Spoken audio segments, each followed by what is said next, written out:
शुद्धात्मानकं श्रीरुद्ररूपं ध्यायेत् शुद्धस्फटिकसङ्काशं त्रिनेत्रं पञ्चवक्त्रकं गङ्गलजटाशिखामध्योतधारिणम्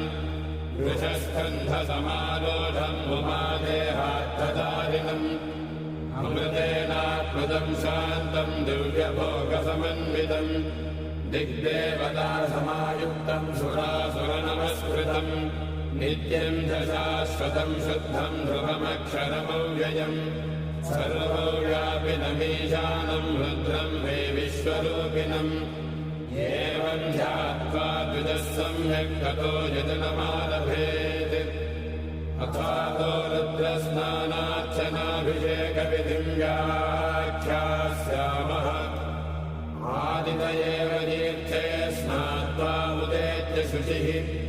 रजतो ब्रह्मचारी शुक्रवासा देवाभिमुखस्थित्वा आत्मनि देवता स्थापयेत् प्रजनने ब्रह्मा तिष्ठतु पादयोर्विष्णुस्तिष्ठतु हस्तयोर्हरस्तिष्ठतु बाह्वोऽलिङ्गस्तिष्ठतु जठरे अग्निस्तिष्ठतु हृदये शिवस्तिष्ठतु कण्ठे वसवस्तिष्ठन्तु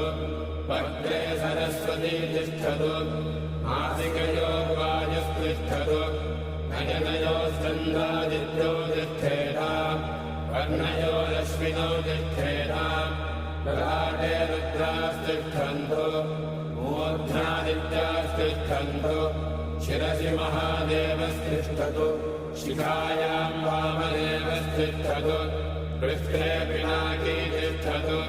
पुरतः शूली तिष्ठतु पार्श्वयो शिवाशङ्करो तिष्ठेताम् सर्वतो वायुस्तिष्ठतु ततो बहिः सर्वतोऽग्निज्वालामाला परिवृतस्तिष्ठतु सर्वेष्वङ्गेषु